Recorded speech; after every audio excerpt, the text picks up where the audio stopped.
Hi అండి. మనందరికీ కూడా హోటల్ స్టైల్లో దోశ అంటే చాలామందికి ఇష్టం ఉంటుంది. నాకు కూడా చాలా ఇష్టం. అలాంటి దోశని ఇంట్లో ఎలా ప్రిపేర్ చేసుకోవాలో చూపిస్తాను. దీనికోసం ముందుగా 1 కప్ ఆఫ్ మినపగుండ్లు, అలాగే 2 కప్స్ ఆఫ్ రైస్ తీసుకొని నానబెట్టేసుకొని దాన్ని గ్రైండ్ చేసుకొని ఓవర్ నైట్ అంతా ఫర్మెంట్ చేసి పెట్టుకోవాలన్నమాట. తర్వాత బ్యాటర్ అనేది ఈ విధంగా కలుపుకోవాలి.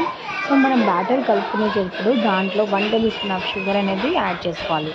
సాల్ట్ అనేది మనం ఆల్రెడీ యాడ్ చేస్తాము. దాంతోపాటు షుగర్ కూడా యాడ్ చేసుకొని తర్వాత ఈ విధంగా దోశలుగా వేసుకోవాలి.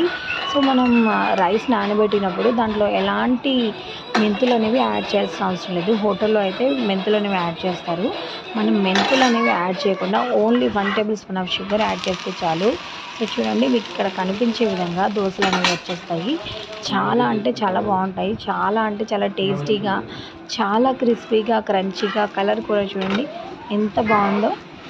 చాలా బాగుంటాయి అన్నమాట. ఈజీగా చిన్న టిక్తో మనం ఇంట్లోనే ప్రిపేర్ చేసుకోవచ్చండి. వీడియో నచ్చితే ప్లీజ్ ఒక లైక్ చేయండి, నా ఛానల్ని సబ్స్క్రైబ్ చేయండి. మీరు కూడా ఇలాగే ప్రిపేర్ చేస్తారా? కామెంట్ చేసి చెప్పండి. చాలా బాగుంటాయి. చూడండి, మీకు ఇక్కడ తెలుస్తుంది కదా, చాలా క్రిస్పీగా ఉంటాయి అన్నమాట. Thank you. Bye bye.